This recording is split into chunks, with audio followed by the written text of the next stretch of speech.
And we are live.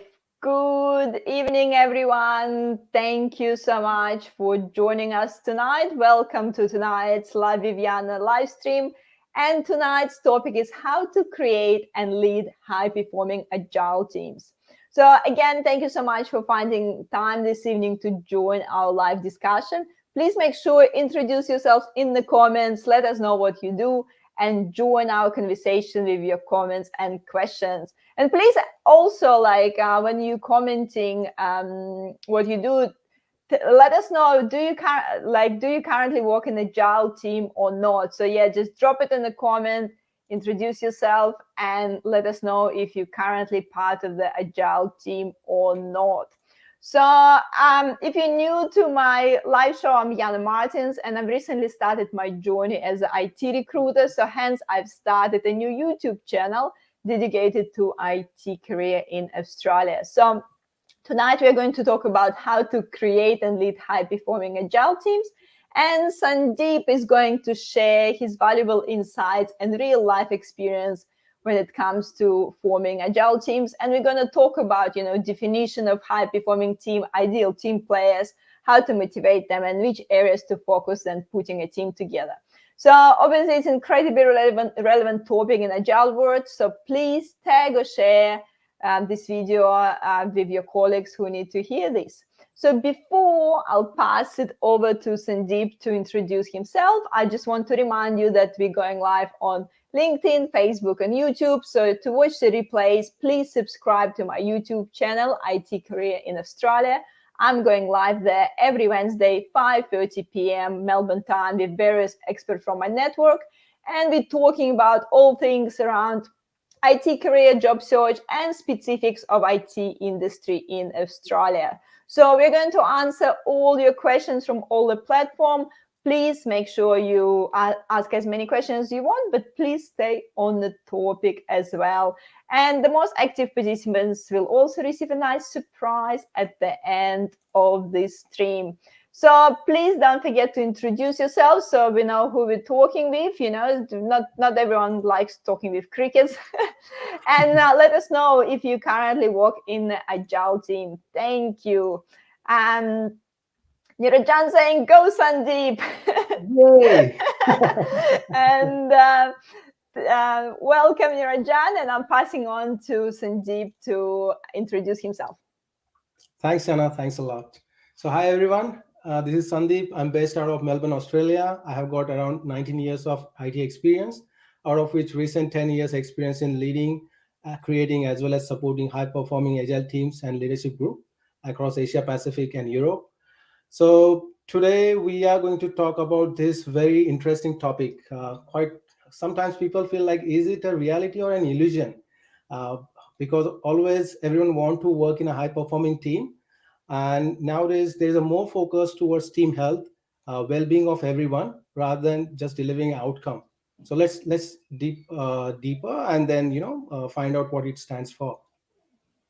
Cool. Alex is saying hi as well. Thank you, Alex, for joining us today. So make sure, guys, also let us know if you're currently working in Agile team or not, so we know, what's happening. So, and also, if you are part of the Agile team, do you think it's a high performing team? If it's a high performing team, how would you describe it? What it means for you to have a high performing team. Like if you would describe your team like in the 3 words or maybe even in 1 word, like what it means for you, some support, progress, motivation, what it means for you to be like part of the high performing team. We have few people joining us. Program manager here. Sorry, can't see your names, guys, sometimes on LinkedIn. Rox, CEO of a migration company here. Peter's here. Hey, Sandeep and Yana. Thank you. Yes, Alex saying yes, working as a tech BA in Agile team, high performing, but room for improvement. Kalyan is here. Thank you guys for saying hi. Senior software developer Farhad with us today. For me, 10 years, and it's my honor to share my knowledge with others.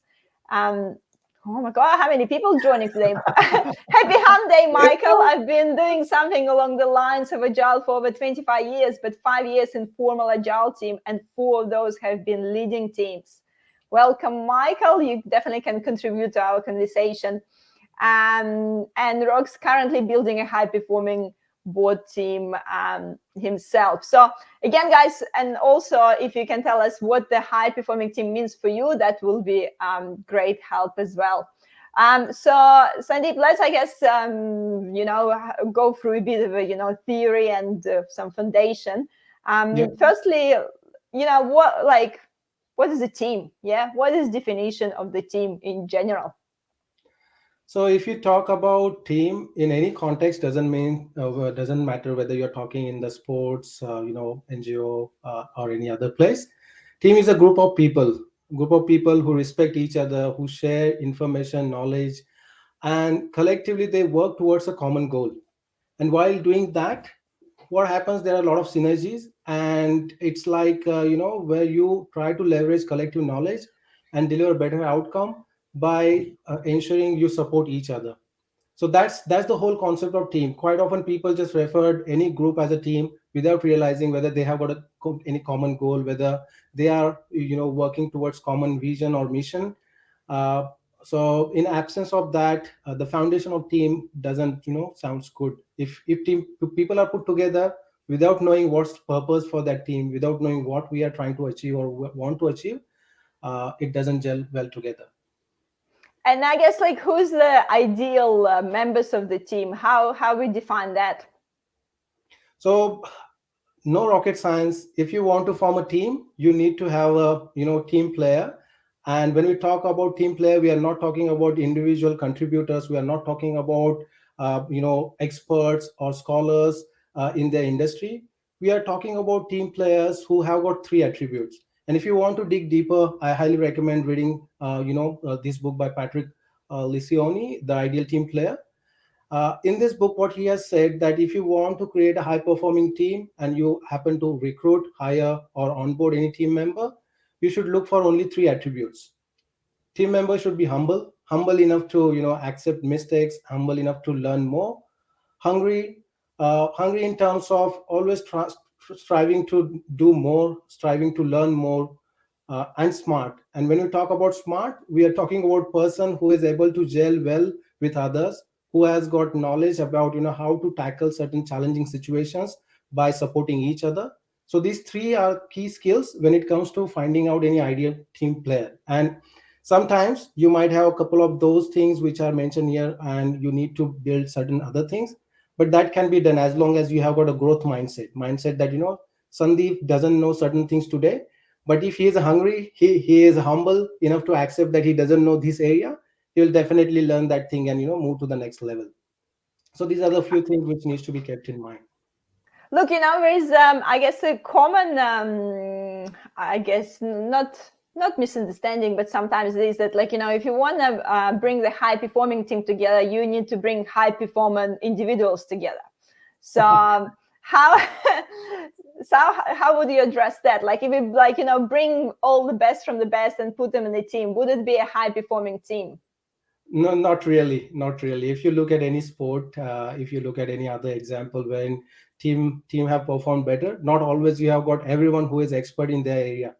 So when it comes to teamwork, you need to understand what to expect, how to communicate with other team member. You should know what are your strengths as well as other team members strengths, what are the weaknesses, and how you can support each other. So that's when you will be able to make 1 plus 1 11 rather than just 2. I have worked in past in high performing teams, and quite at the start of my career I was part of R&D team, and there were a lot of opportunities which were provided, and as a result of that I always felt to be being part of that team and saw myself growing throughout the career. So it doesn't matter whether you have got experts, what matter is environment. That's something which we are going to explore. There are different stages of team formation where you need to have, as a leader, you need to provide different kind of support, different kind of guidance. And in absence of that, sometimes this high performing team becomes illusion, whereas for others, it's a reality. And I guess the one of the hardest questions: how do you keep all the team members motivated as well? That's a $1 million question, I will say. I wish there could have been a magical wand, but fortunately, there is a lot of research which has been done recently, and but Daniel Pink, who is a scholar in this field, uh, after doing a lot of research, case studies, what he found is in today's age, where we are working in a digital age, where knowledge workers are involved in delivering anything and everything, uh, traditional stick and carrot strategy won't work.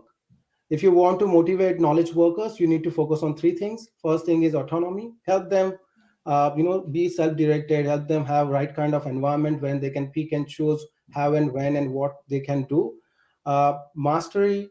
If you're hiring knowledge worker, as Steve Jobs has said earlier, like if I'm hiring anyone in Apple, I don't hire someone who has got more, like who has I hire someone who has got more knowledge than me in his or her field. So mastery ensures that if someone is hired as a knowledge worker, you provide that person challenging situations, you help them grow or hone their skills. And third thing is purpose. In absence of understanding for whom we are doing this, why we are doing this, how we are making contribution towards larger goal, people don't feel motivated to contribute. So if you want to form a high performing team, you need to ensure that you always take care of all those three aspects so that team members are always motivated rather than relying on paycheck to motivate them. 100%. Dr. Michael is joining us as well. It's 3 a.m. here, so that's a Wow. commitment. Thank you so much for joining us. And Sandeep, I think we already have a tricky question from Michael right now. Can a high performing team exist in a non high performing organization? And what about the other way around? It there's no doubt 100%. I have seen in past when I was working in one organization, there was one high performing team who was existing in an environment which was a bit toxic, if I want to say that, where everyone was not honoring autonomy and providing having that command and control culture. Whereas this particular team was high performing, and it was able to be like that only because they had a very very good leader. Now, in absence of good leader who is able to take those challenges, who is able to tackle all those distractions which are happening within an organization, I have also seen high performing team cracking under the pressure. Similarly, if we look at organizations where they have got a high performing environment but non high performing teams, again it goes back to what kind of culture is set by those leaders or managers. If your manager and leader is expecting you to clock your time every day, is asking for reports every hour, then you can't expect that high performing team culture, where you expect people are honored for their knowledge, people are trusted, they have been given autonomy as well as they have been given chance to master their skill. So it all depends on what kind of environment is there, and definitely manager or leader of that team makes huge difference. And I guess, the part of our conversation today, you want to take us through some steps of like actually how we can create the high performing team. So Yeah. I guess there's a model here for this. Yeah, and I reckon those who have worked in the industry since several years, this is nothing new. But essentially, it's a Tuckman's model which talks about four stages through which team goes. Even though it looks like it's a sequential model from forming, storming, norming, and performing, in reality, teams can move from one stage to another based on what's happening around them. Also, whether new team members are getting added into team or existing team members are leaving. But at a high level, you go through this cycle, and when team is going through this cycle, there are a few things as a team leader or as a agile leader you need to keep in mind so that you can create right kind of culture, and that's what we are going to look into. So if you look at forming stage, it's a stage wherein it has been decided, okay, we want to achieve so and so goal, and these are the bunch of people who have onboarded from different parts of an organization, and they are supposed to work as a team. Now, during forming stage, if you want to develop team to become a high performing team, then as a leader, you need to ensure that you provide atmosphere of acceptance. Last thing which you want is someone feeling uncomfortable, nervous, and feeling not at all comfortable sharing their views. So you might want to spend more time in team bonding, team building, knowing each other through different ways. You might want to take this as an opportunity wherein you can ask team members to share, what was their childhood dream, what they wanted to become when they were a kid, right? And what are their hobbies, what are their interests, what are their passions. And it brings different picture in front of everyone rather than treating someone as an analyst or someone as a designer. So during forming stage, it's more about providing environment, supporting team members to know each other. Like you mentioned, those like questions, what is your childhood dream and things like this. But like, do you think like sometimes people may be like reluctant to like share these things? People often like, oh, I never team building exercise. Like, I don't want to do this. I don't want to like talk about my pet's name or something like this. How how would you overcome those? Contrary to that, I have found a lot of team members passionate to share those things rather than talking about what are my skills, whether I'm expert in XYZ technology or whether I'm marketing strategy expert. So when you ask team members, even if you ask team members to share a personal fact, like what craziest thing you have done in last 2 years, for example, it opened different world in front of everyone. Or you can just ask them, okay, can you just tell us about your journey, or who is there in your family. One question which I used to ask, a lot of team whom I have supported is, do you know how many kids we have got in total, like in the family, when we put all team members together? And if you don't know other person's personal life, then it become quite difficult and hard to trust each other, connect with each other. And that's the foundation of a high performing team. When we talk about high performing team, it's like, even in the middle of night, if I am facing some challenge, I should be feeling comfortable to text someone who can come and help me. So you, as a human being, we are not good at separating our personal life and professional life. So if you want to form a high performing team, you need to uh, bring down all those walls and then create those bonds. Yeah, no, definitely create a different level of trust when there's a really common example about knowing people's parents' name. You Yeah. know how like then your friends know your parents' names and they asking like, no, how's your mom, or how is how's my mom's name is Marina. Like if someone will Yeah, ask me, oh, how's Marina, it's like completely different feeling. It's not just some question, you actually remembered it. So these like absolutely. little things can be quite surprisingly quite powerful, where we quite often don't even think about it at the workplace. Yeah, yeah, absolutely. um, Kavik saying, agree 100%. I have been part of the high performing teams that ran in a completely different way than the rest of the crowd. Yeah. And Michael have a question about the forming of the team. When I'm forming a team, what agile framework should I adopt? That's a good question, and we have got that covered some after a few slides. But I don't mind to share sneak peek. I will say that rather than thinking about one particular agile framework like Scrum, Kanban, or Scale Agile framework, what you should This one? do, yeah. So this one, and there is a earlier slide which talks about four values. So you might want to go back to Agile Manifesto and focus on those four values, which is all about individuals and interactions, work process and tools, and then customer collaboration, over contract negotiation, working software, over comprehensive documentation. So you just need to refer those values and ensure those values are reflected when you are forming a team, and those values are highlighted and emphasized enough so that team member understand, okay, if something is stuck, I don't need to rely only on that particular tool or process. It might be worthwhile for me to go and talk with Michael by picking up his phone.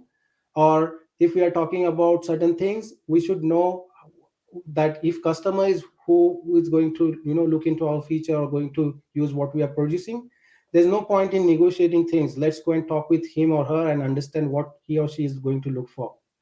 So if you are forming a team, I reckon you should focus on values rather than frameworks. Values will help you in a long term, and values are quite easy to understand as well. If I say that, Yana, I value transparency, or if I say, Yana, I value collaboration, I value honest feedback.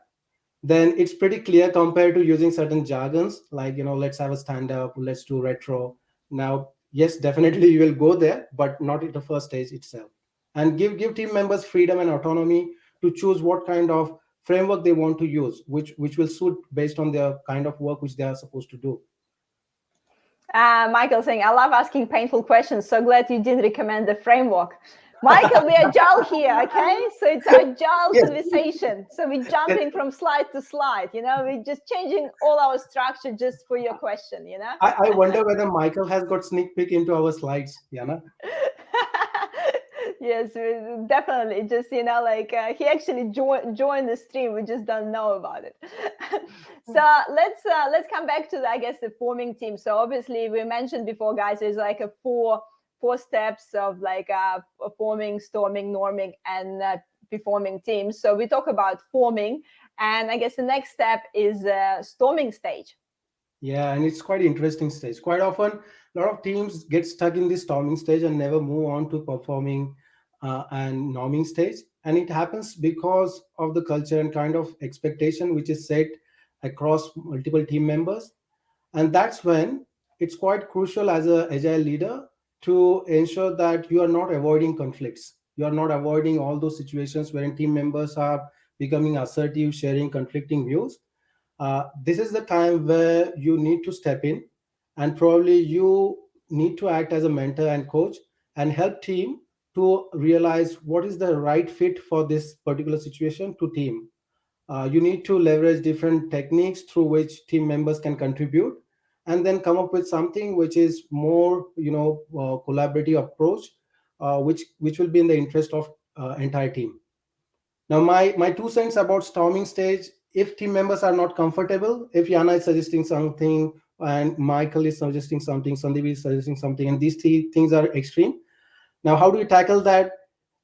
As a coach or mentor, you need to apply experimental language. So, and this is where change management skills come in picture. So you need to, say that, okay, we get it. Probably, what's our intent, what we are trying to achieve. If we are clear on that, then okay, there are three ways through which we can do it. How about let's do dot voting and find out which first experiment we want to learn. And as a result of that, it might be Yana's experiment or Yana's suggestions which will apply. And at that point in time, Sandeep and Michael will be still onboarded because they know if this experiment succeeds, that's fine. At the end of the day, we'll reach that outcome, right? If it doesn't succeed, we are not saying that's the only way to reach that goal. Then we'll run with the second experiment. So during storming phase, as an agile leader, you need to ensure you are with the team. I have seen few organizations or few teams wherein leader is like, don't come to me with problems. Okay, come to if you are coming to me with problem, you need to be ready with solution. And that's terrible statement to be made by any leader, because when we talk about leadership, it's not that you are there just to celebrate success. You are supposed to be there to offer solution. You are supposed to be there when things are not going as expected, when there is an earthquake like what happened few days in Melbourne, or when there is a storm. You need to ensure you are with the team, right? And you are providing them support. You are sticking with them if it means staying a bit late or working overtime or going out of your way and providing support. That's when your leadership is is getting tested. So during storming phase, leadership role plays very, very important role. And next step of the forming the team is norming. Yeah. So norming is when you know that, okay, I know what is style, one person's style of working. I know Kathy prefer to work a bit early in the morning, whereas Dave has to drop kids into school, so probably he won't be available to attend any meeting from 9 to 10. So during norming stage, you know that what's the style of each and every team member. You know what are the expectations. You know how to communicate with one particular person. So at this stage, and quite often that stage arrive when you have gone through these sunny as well as rainy day scenarios, and you have known, okay, look like Patrick is quite short tempered, and probably but Patrick is quite passionate when it comes to solving complex problems. So if I got a complex problem, I'll go and reach out to him. So during norming stage, uh, storm has been settled. Everyone knows what to expect. things have gone back to normal, and even if someone comes from outside and asks that, hey, I want to know this, who within your team can provide that help. Or even if you are stuck while doing your work, you know that, okay, for this type of work I can always rely on Kathy to solve that problem, or I can always go and talk with David if that is something which I'm looking for. So I feel during like this every stage, during this yeah. stage, as an agile leader, you just need to step back and be present, rather than pinpointing and telling them what to do. Let them grow on their own. I feel like, when you said back to normal, everyone just feel like, no, don't Our say motto. this sentence. just don't use this sentence anymore. I guess, Sandeep, my question would be, and I've never worked in the agile team, obviously, Yeah. because because I'm just started IT recruitment. So my question would be in terms of like timeline, yeah. So we're talking about, these stages can take some time, and the stages could be like interconnected as well. But in general, like, what do you think? Like, how long does it take till the team to get to this like normal stage? It all depends, but in a high performing team where I have worked, or teams which I have supported, it takes something around 2 to 3 months to reach a stage when everything is norming. And then within 6 months you can reach a stage where it's a high performing, even if there are changes in a team, even if there are changes in the kind of work which this team is doing. Still, you know how to tackle situations because you are relying on collective knowledge rather than one expert. So I will say the journey, based on my experience, and people might have experienced something different. Sometimes certain teams never reach that stage. Certain teams are always in that forming and storming stage, wherein there's always blame game, saying that, hey, that's not my work, that's your work. Why you have done this? Why I have done that? So on an average, I have seen that most of the teams can progress quickly from forming stage to a norming and high performing stage within a 3 to 6 months time. Historically, it has been proven, if there is an existing team which has worked on some other area, and if you carve out new team out of that team, then that team can straight away, doesn't need to go through that initial stages. So it doesn't need to be formed, it need to be going through storming phase. You can find out that those team will fast track into performing state, because team members know each other. It's all about knowing each other, understanding how to communicate, how to work together, and tackle with each other's expectations. And like, would you say, like, when we're introducing like new person to the team, are we Mhm. kind of starting from the beginning again? Like, like, So for because that obviously particular everyone need to get to know each other, and like maybe some roles will change because there's a new person there. Yeah. So it's quite interesting. So even if we call team, and if new team member comes, and let's say this team is at a performing stage, okay. Now for this new team member, still he need to go through that stage. And I have seen that sometimes the culture which is set within a team is influenced by kind of behavior which you see on the ground by team members as well as leaders. So for few weeks or so, that team member will be just observing, right? Like a newbie, he'll be just looking around. Okay, what's happening? How things are happening? Looks like everyone is coming and talking to the board. Looks like there is something called as retro, and people don't feel afraid to challenge their leader or senior person, right? And then slowly, steadily, that person will move to the performing or norming stage, whatever stage that particular team is. But if it's a one or two individuals, I will say that team doesn't just move back from that one stage to another stage. It's more individual journey rather than team journey, and they will be influenced by what's happening in the team before they join. Definitely. And I guess, and once we get to this like performing stage, Yeah. what's happening there? So during performing stage, you are very very comfortable delivering things which have been given to you, or you have decided to work on. Now, time to move out of your comfort zone.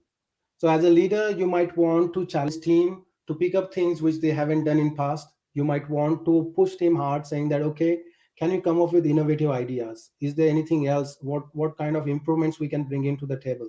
So far, if we are supporting one customer, how we can support multiple customers or different market segments? And this is where empowering and delegating a lot of things comes in picture. So as a leader, you might want to step back and then empower existing team members to run the show, or sometimes you might want to promote them as a expert across your organization and ask them to go and help other teams to move to the next stage. So high performing team is team to whom everyone look with respect, and expectation is that in agile world we call servant leadership, right? So in a high performing team, everyone is supposed to be servant leader who is coming there with the mindset that I want to serve, I want to help others, and that help and support goes beyond that team, and that's what's expected during this phase. We have a few questions coming up here, Sandeep. Kafik is asking, is it safe to say that the truly happy team naturally becomes a high-performing team? Ooh, like it's a big, Yes and like, no. big, like like, what's the Yes. definition of happiness, Kafik, you know? So that's what I'm saying. It's yes and no. So sometimes you might have happy team who is never he is which is comfortable in their own zone, right? Never want to go out of their comfort zone or tackle new problem, and they are quite satisfied and happy. Uh, Now, will you call that as a high performing team? If you ask me, probably they are performing team or but not high performing team, right? So happiness, team health, emotional well-being is one aspect of high-performing team. And yes, if you are happy, satisfied, and then entire team health is pretty good, then you will be contributing towards becoming high-performing team. But that's not only one aspect. That's what I will say. But that's quite important aspect, but not only one aspect. And that's something I reckon we are going to cover in upcoming slides. Oh, again, jumping the slides.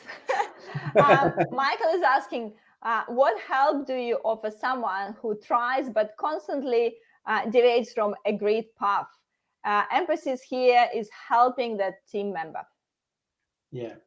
So there are different change management strategies you can apply. If someone is deviating from agreed path, I'm understanding that probably there is a social contract or ground rules or something that sort of agreed within a team when you expected these are the ways through which we'll talk with each other, communicate or work together. If someone is deviating, you might want to find out why. As a human being, we go to work to succeed, right? No one goes to work to fail and make anyone else life miserable. So you might want to have one-on-one conversation, have empathy, and ask them questions about how things are going in the personal world. Is there something bothering you? How and what kind of help can be offered to you? Is there any reason why you are deviating from agreed path? Are there any honest things as a result of which you can't do it? And then take them to the journey. Uh, I'll tell you, if you go with a preset agenda and think that, okay, this is how I'm going to address this particular person's problem, then you are not going to succeed. You need to go there with the open mind, open heart, and ask those questions and understand from that person's point of view why he or she is deviating, what's bothering that person. 100%. And so often we like assuming that this person might have these motives to behave certain way, or even that person might tell us that that's the reason why they're behaving this way, but that's actually not the reason. Yeah, yeah, And sometimes it's the it's a mastery to to get into this actual reason why the person might behave a certain way. yeah. And that's where the two key attributes of servant leader, agile leader, are empathy and active listening. So probably what you need to do, you need to show empathy, ask him or her all those questions about how he or she feels things, what's going on, and then do active listening. There are a lot of time we don't listen. We just love to talk, and then we forget that well, we don't know entire story unless we actively listen to other person. 100%.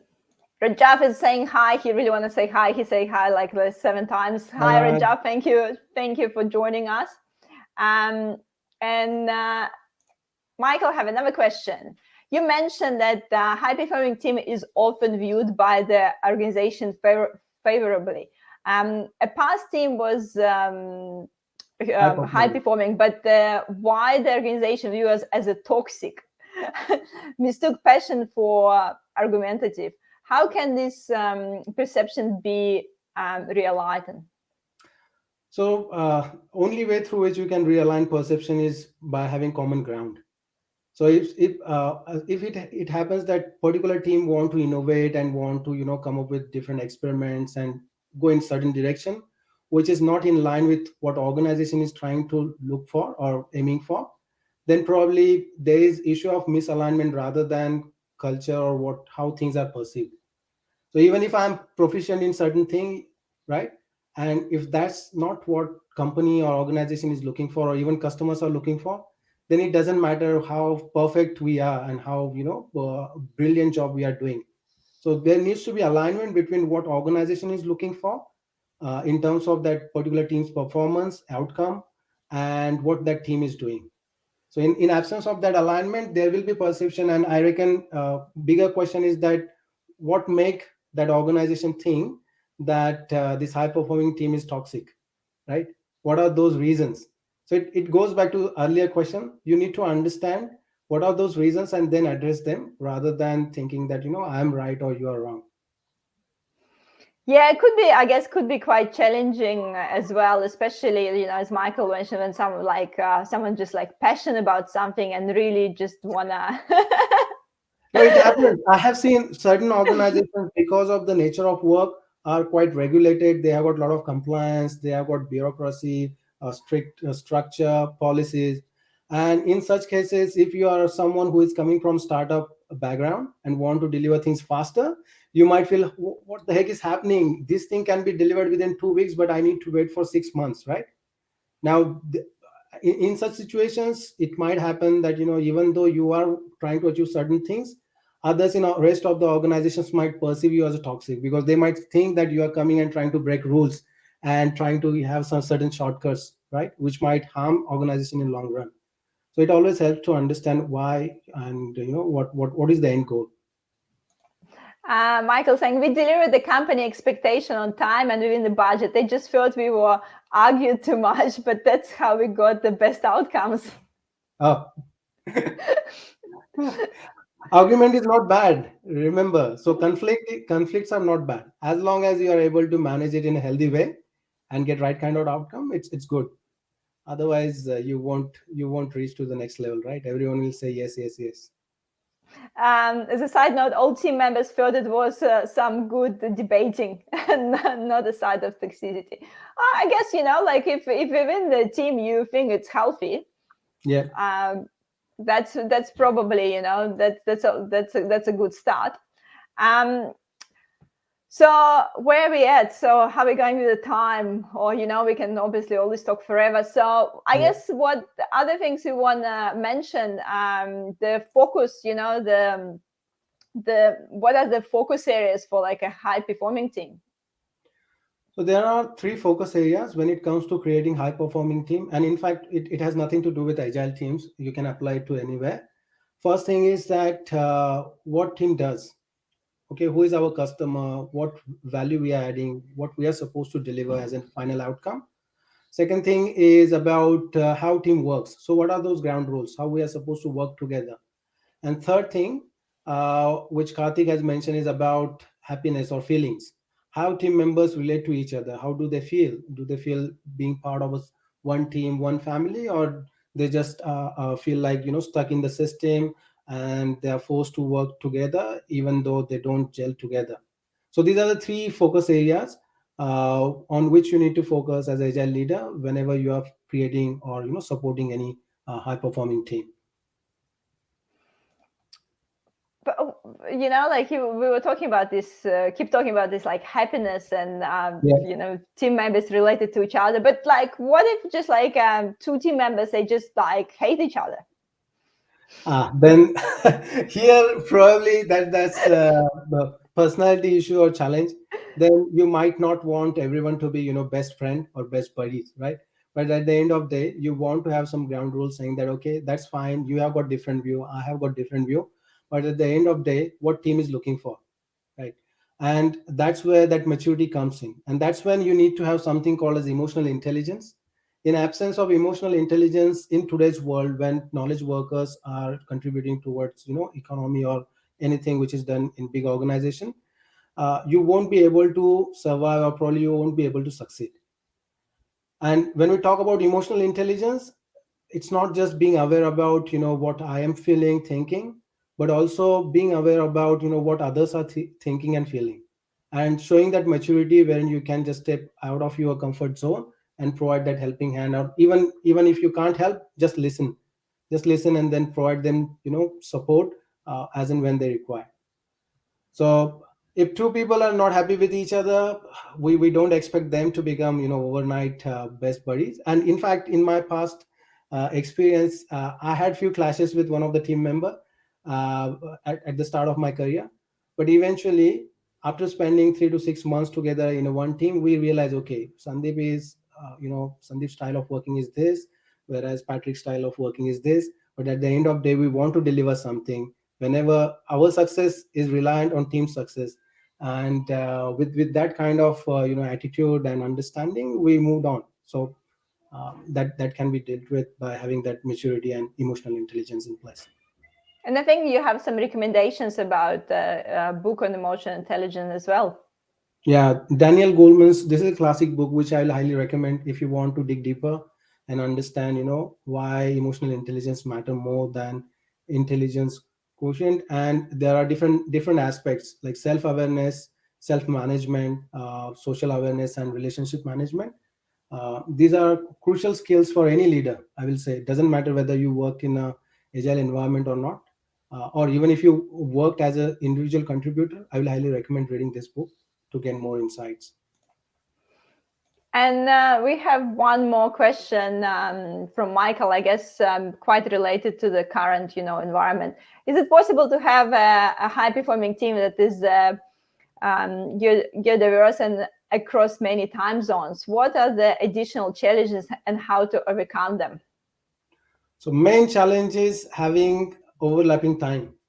So if I'm working with team member who is based out of, let's say, Europe or United States, then if I don't have enough time, I won't be able to share and I won't be able to collaborate as much as I expect. Now, in such scenarios, what you need to do, you need to come up with an approach wherein probably I need to start a bit early or stay a bit late. Similarly, other person need to do, and you need to leverage all those communication channels. You need to leverage all those technological facilities we have got. You might explore different options, like, and I know nowadays, because everyone need to work remotely, you have got different ways through which you can chat, through which you can communicate and share. But uh, assuming that there is no travel ban, I will suggest that if you want to really invest in creating high performing team, you might want to encourage team members to fly from one location to another and spend as much time as possible. In fact, before COVID, at one place where I used to work, we had a policy wherein one team member, like product owner, used to fly to overseas and spend couple of weeks at least or a month with the team so that they can know each other. And we have seen tremendous value, tremendous change in the way team members were approaching product owner, or product owner was approaching team members. So those boundaries can be removed only when you get chance to time spent together. So I'll say that in today's world, if you can't afford to fly, probably go extra mile and try to find how you can leverage all those technology communication channels and spend as much time together as possible. It's interesting, the Michael asked this question because in a few weeks, actually, I will be talking with Andrew Murphy, and topic our conversation will be top tips on starting your new IT job remotely. So that's exactly what actually we're going to chat about, Michael. So it will be on the 27th October. It's in 4 weeks, because obviously there is a lot of changes now, and you don't even need to be in the different like time zones and different Yeah. countries to work remotely. You can you just need to be 5 kilometers Same away. city. and you already and you're already working remotely, and we can see a lot of people been starting new jobs from home and never actually even met their colleagues in real life. So I definitely recommend to tune in 4 weeks for our discussion with Andrew. We're going to talk exactly about those challenges and how to overcome them. So it's we can talk obviously forever, Sandeep. Yeah. We're already getting to like a 45 minutes into our show. Michael is asking, I dial in late. I will be grateful if you can briefly touch on the very first question about the experience in London. Yeah, Michael, we saw this question. So how about we'll take it offline, because obviously it's a massive topic itself. So Sandeep yeah, will be happy to connect and talk about it with you. Yes, Sandeep?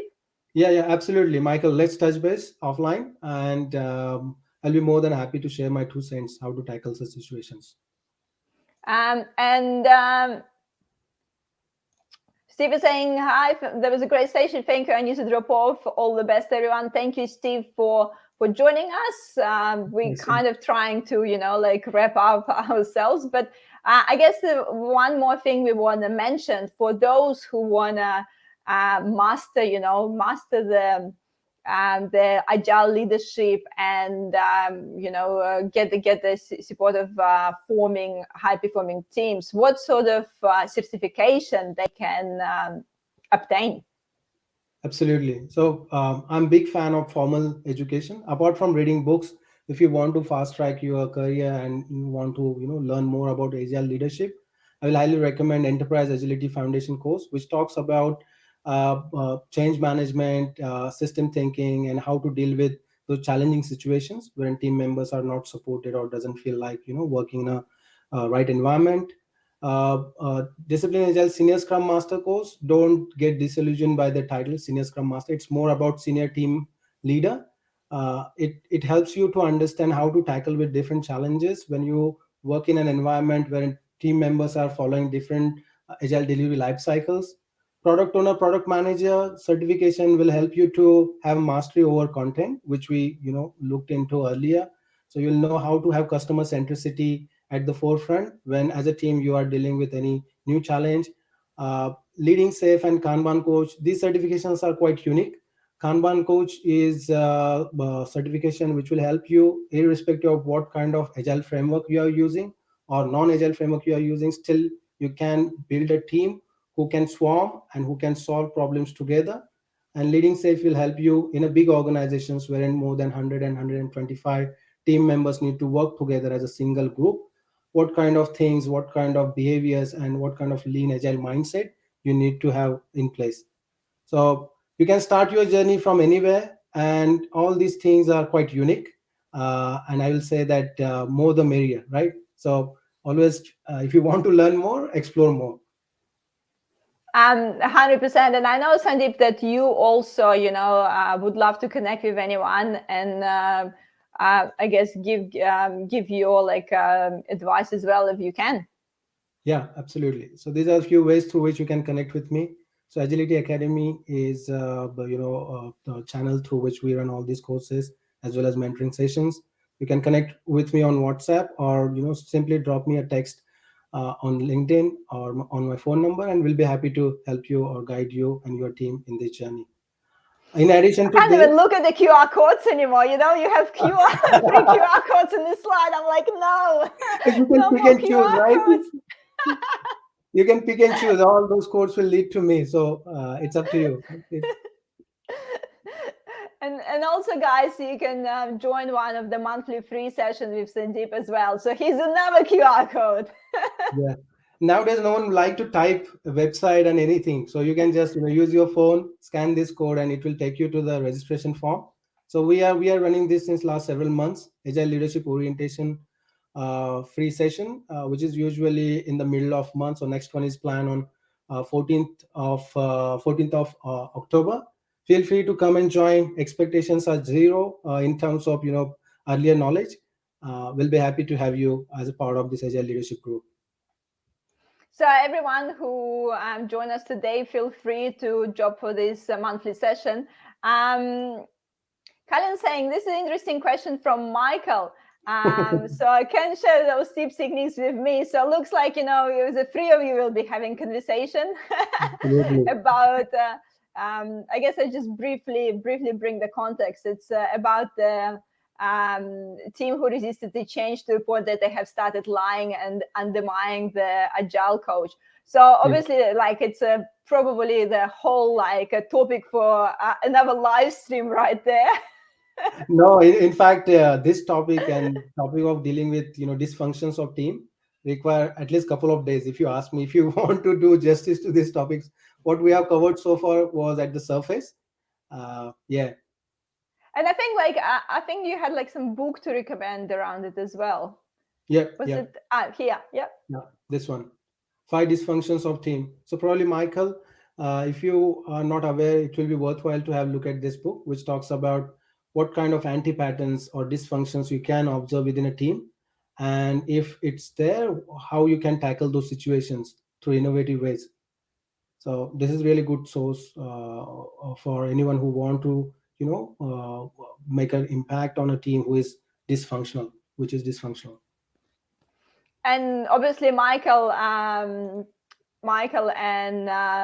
Kalyan, I'm gonna connect you with Sandeep on LinkedIn if you haven't done it yet by scanning QR code. Yeah. I will be teasing you now with this QR code. What if I'm like watching on the phone and I can't scan my phone? It's a challenge, right? My name is, you can take screenshot and then search it, right? There won't be many Sandeep Ranaway on the internet. Yeah, so you can just search Sandeep on LinkedIn by his name. But I do gonna connect you guys, so to explore those questions further. And also, obviously, don't forget to connect, with me on LinkedIn if you haven't yet, and you're watching us on YouTube. And I guess, after watching this session, so do you think you work in a high performing team yourself? So let us know how you feel about your team at the moment. So, and guys, of course, if you've been enjoying our discussion, please make sure to like this video. It does help me a lot because it encouraged me to keep bringing various experts from my network to share their knowledge. So, if you enjoy our conversation today, please make sure give me some thumbs up, leave your comments and so on. And obviously, if you're watching me on LinkedIn, subscribe to YouTube channel. If you're watching it on YouTube channel, find me on LinkedIn. You know how it works. So, and just before we're wrapping up, I'm just gonna let you know what we're talking about next week. So next week, Wednesday, we're gonna talk about how to overcome job search setbacks in IT industry with Ron Lepham, and she's a career coach. So we will be talking, specifically about IT industry next Wednesday at 5:30 p.m. And particularly around the topic when, you sometimes you just keep applying to the job and just not hearing back. And how to, I guess, keep staying motivated and think about, the strategy and change it, maybe change the strategy and keep staying positive in those situations. So if you're experiencing a bit of trouble looking for a job at the moment, definitely join our session next Wednesday at 5:30 p.m. And obviously, if you're looking for a job in general, you can contact me as well, because obviously I'm working IT recruitment as well. So that's that's what will be happening next week. And Sandeep, is anything we missed? No, so just reach out to me. I'm more than happy to talk. I love to talk. I love to share and learn from each other. So feel free to reach out to me. That's what So I we say. both do, we both love talking. So, Colin saying thanks for this session. Yana, thank you. Colin, Marie, you're doing a good job. Yana, thank you, Marie, for joining us.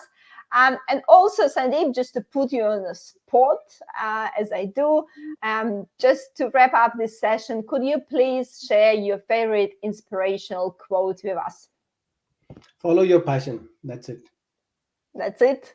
Yeah. Here we go. Nice and simple, guys. Don't overcomplicate. Oh, yeah. Start with simple passion, right? Just follow your passion. Thank you, guys. Everyone saying thank you. Thank you so much for your support, guys. Alex saying thank you. Thank you so much. Again, thank you guys for joining us. Thank you, Sandeep, so much for sharing your knowledge today. Obviously, the replay is available on YouTube if someone missed some parts of this session. And again, we probably see Sandeep, in a few months, maybe to cover next topic about, underperforming team members. who giving a hard time to agile coaches. Yeah, absolutely. Again, thank you so much, guys, and see you next Wednesday. Thank you, Anna. Thanks, everyone. Have a good one. See you.